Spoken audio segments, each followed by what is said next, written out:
determining whether art is subjective or objective by using sense perception and emotion as ways of knowing.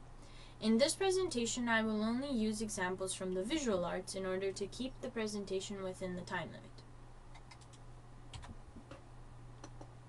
Art, like all other subject areas, contains many knowledge issues. The underlying major issue to many smaller ones is the fact that we do not yet have a single definition of art. The question, what is art, can be approached in many different ways. For the purpose of this presentation, determining whether art is subjective or objective will allow us to discover whether there is a possible universal definition for art. The way people defined art has been changed numerous times over the history of mankind. Although we do not know what very early civilizations defined as art, the ancient Romans and Greeks believed that the human body was an art masterpiece and held high standards for those who exhibited perfection in the human form. This can be seen by many of their statues and pictures depicting art as beautiful humans. During the medieval times, the purpose of art changed. It was now used to tell stories and portray messages, therefore losing much of its aesthetic appeal. When the Renaissance came along, this idea of art needing to be beautiful rose once again. Many paintings and sculptures from this time depicted what the Western society perceived as beautiful. The purpose of art was to have aesthetic appeal. However, this definition changed greatly with the rise of modern art in the 1860s. Modern art refers to many different areas of art which emerged from 1860 to 1970. The Impressionists, such as Monet, began to paint not what they saw exactly, but changed it into something more creative and beautiful. Realists still existed, and those were the artists who painted exactly what they saw. Their paintings were those that resembled photographs. Cubists, such as Picasso, devised methods to include geometric shapes in paintings and sculptures. The postmodern period, which implemented abstract art into the definition of art, changed the way people view what art is even more. Seeing as definitions of art change over time, by distinguishing whether art is either subjective or objective, we may be able to see if we can come up with a common definition of art. Because, if art is subjective rather than objective, that means that art cannot be defined and anything can be considered art. Therefore, let us see if by using emotion and sense perception, we can determine whether art is subjective or objective. Sense perception can be used when trying to gain knowledge from art. The first problem when trying to gain knowledge from art through sense perception is that our senses are limited. Although this may be an extreme example, someone who is colorblind sees a painting much differently than someone who is not. Another problem is that sense perception differs from one person to the next. The way one image looks to me and the way I interpret it may be different from the way someone else sees an image and interprets it. For example, someone who is passionate about abstract art may consider works by Andy Warhol as masterpieces, while someone who does not have an artistic education may consider them a joke and not understand why they would be placed in a museum. In addition, the way people perceive and understand artwork is different depending on who they are and the experience they have had in their lives. A modern example of this is of the Taliban bombing the Bamiyan Buddhas. These massive statues have existed in countries in the Muslim world for many years. However, due to the Taliban thinking that they were against their religion, they could not appreciate their artistic value. The following picture depicts one of the statues which was bombed in 2001. These reasons make it seem as though art is subjective because the knowledge I gain from my sense perception of art is different than the knowledge someone else has gained. However, there are many cases when people do agree to call something a piece of art. Artwork which is displayed in galleries such as the Louvre and other famous museums around the world are universally acknowledged to be art. A clear example would be the Mona Lisa, who many critics think as one of the greatest masterpieces of all time.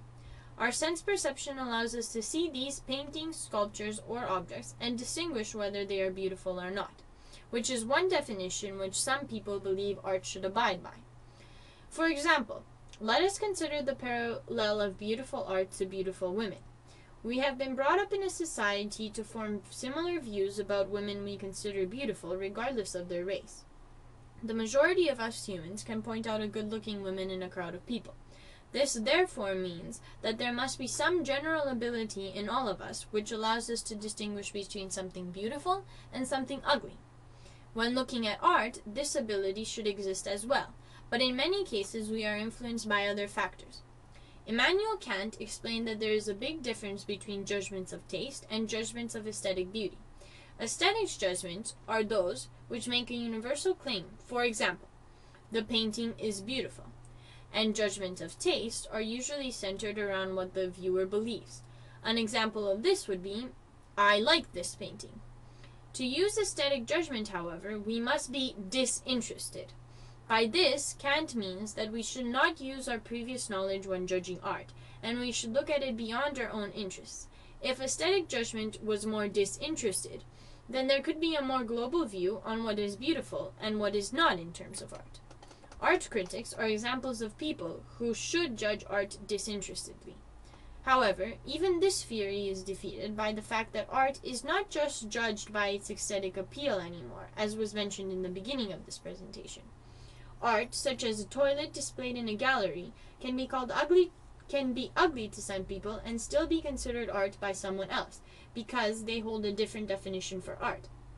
Therefore, by using sense perception, it is true that we have some consensus of what is beautiful and what is not. So, if we say that art must only have aesthetic appeal, then it seems that it may be able to be objective. However, due to the fact that the definitions of art have changed since the time of the ancient Greeks and Romans, we cannot say that it is totally objective anymore. When observing a piece of artwork, it often happens that an emotion is evoked in our body. One possible way of considering something as art is by looking at whether or not it evokes some emotion in us. If we do feel something when observing it, then the piece, according to our definition, should be considered art, regardless of whatever feeling we get. For example, take the famous painting of John the Baptist with his head on a platter by Caravaggio. The horrid depiction the artist has painted does not bring me any feeling of joy or happiness, and I am a bit repulsed by the painting. However, someone else may look at it and really enjoy it. The painting has possibly evoked some sort of enjoyable feeling in them, making them like it. Although the emotions we get when looking at the painting may be different, it is still considered art because both I and this imaginary person felt something when observing it. Considering art in this way therefore makes it objective, since it now may have a universal definition. This definition, however, is flawed, and can be changed if there is some artwork which evokes no feeling in us whatsoever. For example, some modern painting may be just a canvas painted red.